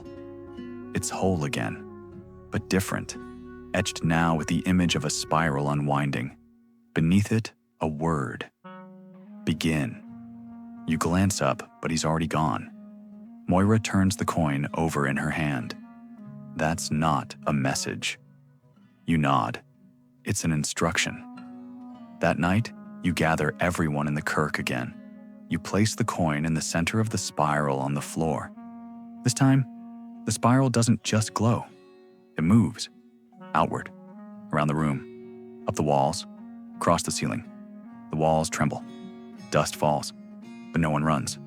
You all just stand, hands clasped, breath held. Then the kirk falls silent. Not quiet. Silent. You speak the word aloud. Begin. And the floor splits open. Not violently, not destructively. It parts, revealing a chamber below none of you ever knew was there. Inside, bones. Dozens, maybe hundreds. Each one laid with care, wrapped in cloth, marked with symbols. Some of the symbols you recognize. Some you've etched into bread crusts without knowing why. Some have no name. But the moment you see them, you understand. These are the ones who remembered before you. This was not the first time the spiral was forgotten, nor the second, nor the 12th. You kneel. Touch one of the cloth bundles. It hums. A word enters your mind. Anchor. Moira places her palm beside yours. Another word. Witness. Everyone places a hand. Each of you hears a word. Some cry, some smile, some kneel and whisper thanks. Above you, the spiral begins to fade, not out of loss, but fulfillment. Its glow retracts, resting back into the floor like a candle satisfied with its burn. The chamber stays. It always has. You were just too loud to hear it before. You rise, coin in your palm. One last message is etched now. Spiral returned. You may go forward, but you don't leave the kirk. Not yet. You stay, with the others, listening, not for prophecy, not for warning, just for memory, and for the moment when memory becomes movement. You've lost track of how many days have passed, not because of confusion, but because time has started to behave differently in the glen. It no longer moves in straight lines or neat boxes. It folds, loops, spirals. You wake before the sun rises and fall asleep when the moon is still climbing. The stars no longer wait for nightfall. Sometimes they shimmer at midday, tiny defiant lights in a too blue sky. You start marking the days not by numbers, but by events. Like today. Today, the river flowed backward, just for a moment, just enough for everyone to notice. The fish didn't panic. The birds didn't flee. The world didn't crack open. It simply reversed, as if to remind you. Not all forward movement is progress. Moira said nothing when she saw it. She just sat on the bank, eyes half closed, letting the current lap over her fingers. Later, you find her carving a spiral into the wood of her door. Not decoration, not art, a seal, to keep memory in, and something else out. You ask her what she felt. She shrugs, like I was being unforgotten. The word settles heavy in your chest, because it fits. Around that time, the crows start returning. Not all at once. A few at first, perched on the ridge.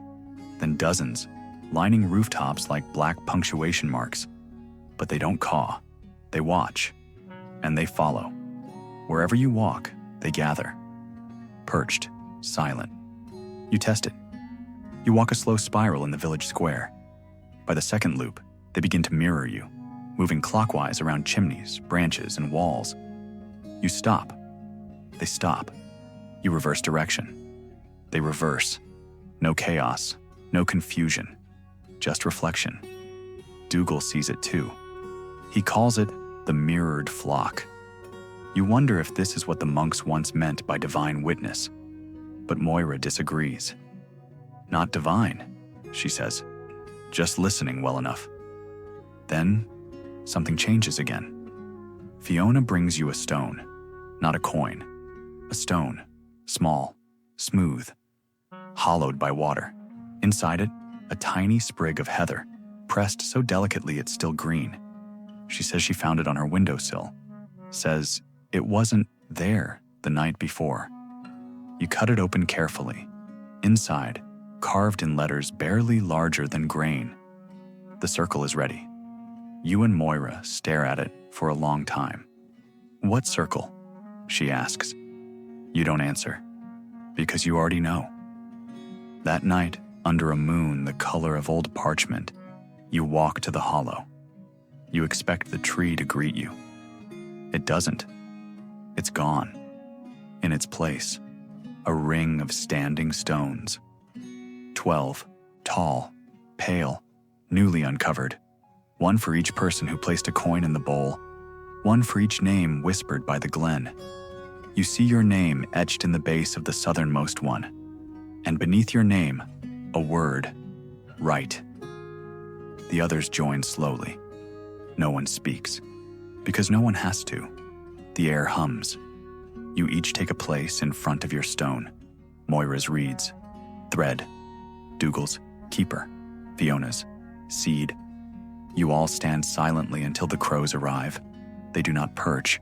They land in the center of the ring, one by one, until there are 12. Then the oldest woman in the village, Agnes, walks between you all carrying the bowl. You hadn't seen her leave her house in months.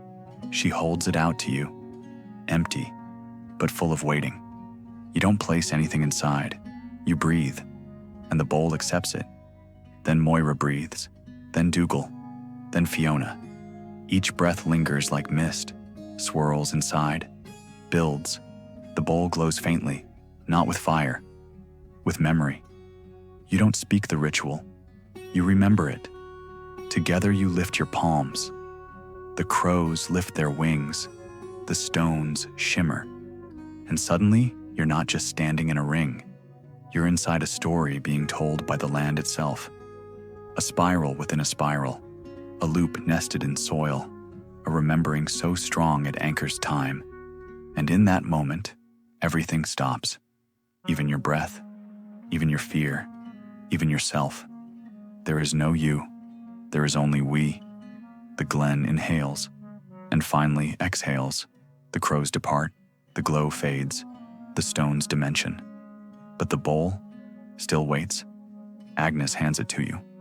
You'll know when. Then she turns and walks back into the night. She is never seen again. You and the others return to the village. Your hands are warm, your chest is light. The bells ring. Once, twice, 3 times. For remembrance, for return, for readiness. You sleep soundly that night, not because the world is safe, but because it remembers how to listen. You wake to quiet, not silence. No, silence is sterile. This is different. This is the hush of an orchestra just before the conductor lifts their hand. The glen doesn't sleep anymore, but it's listening, always listening. To you, to itself, to the spirals etched deep in stone and skin and memory. You sit up slowly, brushing frost from your windowsill. The pattern's there again. The spiral, not carved, grown. Moira is already waiting by the gate, wrapped in her thickest shawl, hair braided with red thread, the color of remembering. She doesn't wave, doesn't smile, just nods. Today is the day. You walk beside her through streets so still they might have been drawn in ink. Each door you pass has a stone on its stoop, smooth and engraved with a single word. Return, witness, anchor, begin. Yours, you know without checking, says Spiral. At the ridge, the cairns shimmer faintly. Not glowing, no, pulsing, like breath. Like a heartbeat slow and steady and ancient. The bowl sits at the center again. Full now, not with coins, not with fire, but with memory so thick it hums in the air. You're not alone. Fiona arrives carrying a candle that doesn't flicker. Dougal brings a sheep. Its wool is marked with spirals, painted in ochre. It walks silently beside him, like it understands the gravity of this moment. Children gather, each one holding a small object, a feather, a ribbon, a stone, a button, bits of the past, tokens, keys. The village has come. No one called them. They knew. You take your place at the southern cairn, the one with your name. It's warm to the touch. It always is now. Moira stands across from you, her hands pressed together, lips moving in silent rhythm. The bowl begins to rise. No hands touch it. It simply lifts, hovering just above the frost-crusted grass, and then it turns, slowly, spiraling in place. With each rotation, a low hum resonates outward. The crows arrive, spiraling too, landing not on branches, but shoulders, heads, cairns. You don't flinch. This is how it has always been. Agnes appears, not walking, not floating, just arriving. She places her palm gently atop the bowl and it stills. She looks at you all, eyes brighter than any torch. It is time. Not for war, not for flight, for offering. One by one, the villagers step forward, not with speeches, with memories. A boy hums the lullaby his mother sang before the plague took her voice. An old man places his wedding ring in the bowl. He never remarries. He never wanted to forget. A woman lays down a lock of hair from her daughter, who was buried before she could be named. Each offering is accepted, not consumed, not taken, held.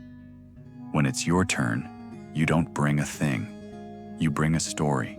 You open your mouth and let the spiral speak through you, not in words, in knowing. You share the wind in the stones, the moment the river reversed, the night Sioris disappeared, the warmth of the tree blooming light and memory and forgiveness.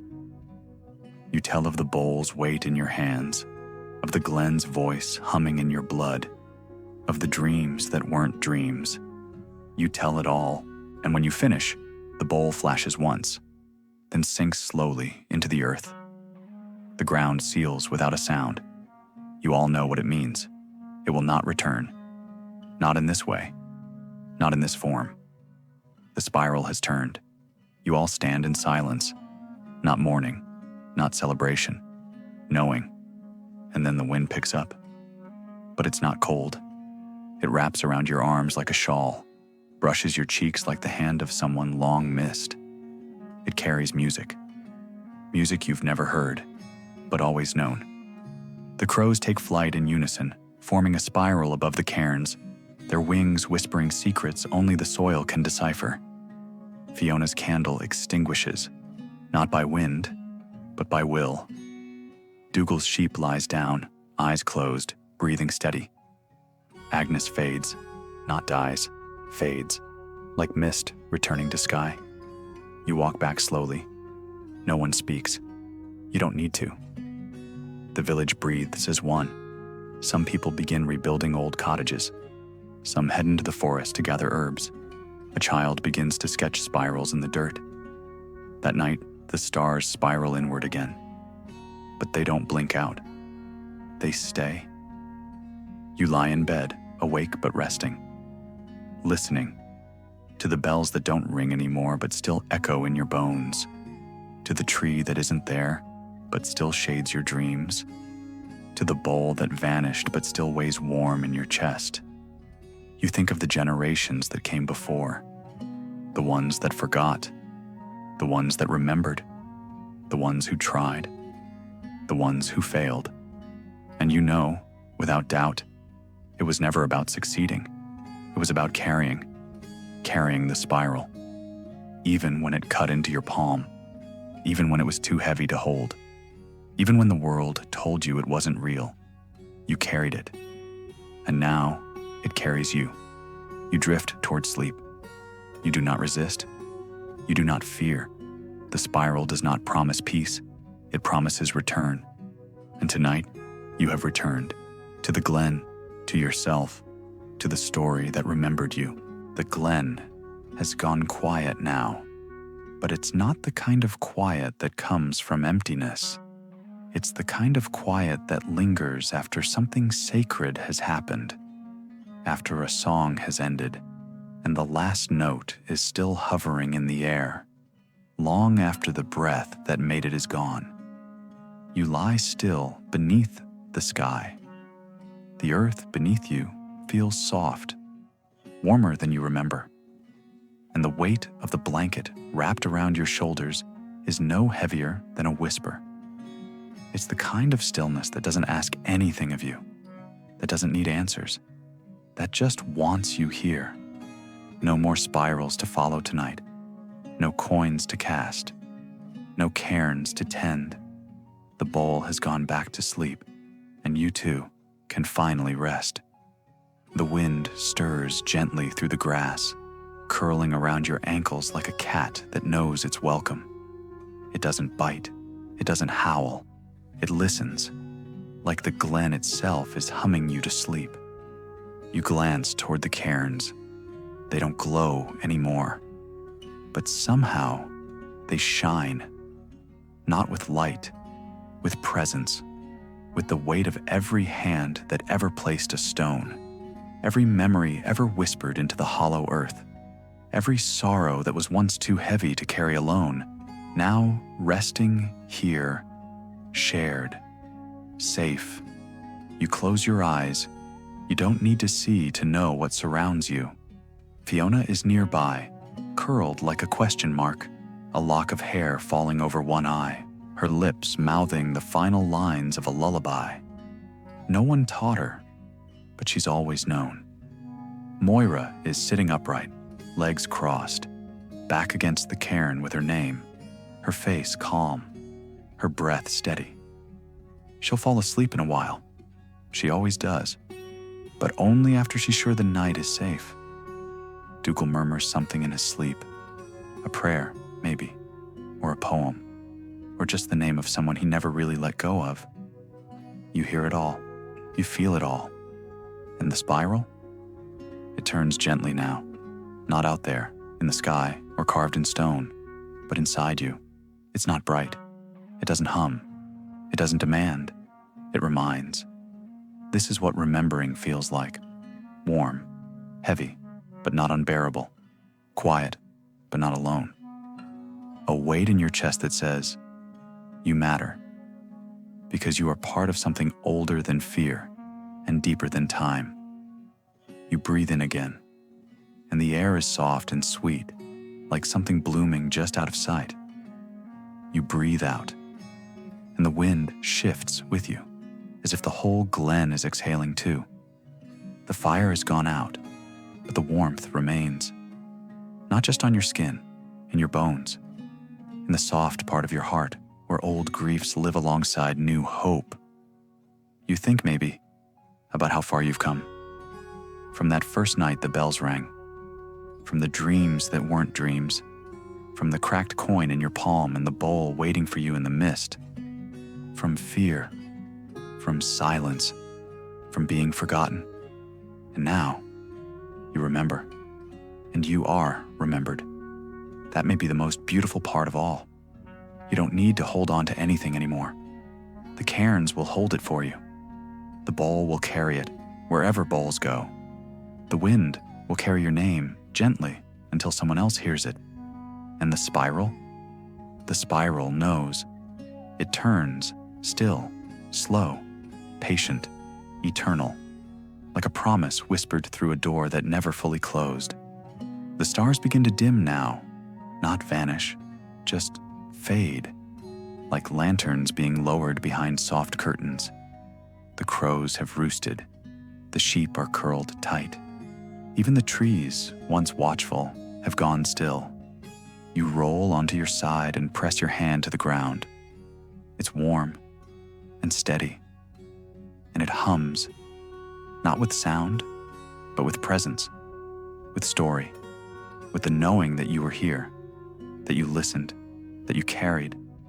You let your eyes drift closed, and in that final, featherlight moment before sleep fully wraps you up, you hear something, not in your ears, but deep, deep inside. Rest now, keeper. The spiral turns without you tonight, and when you wake, it will be waiting. No fanfare, no farewell. Just return, just rest. Just the quiet promise that nothing truly sacred ever ends. It simply folds inward and waits for your next breath. Sleep now. You are home, you are whole, and you are not forgotten.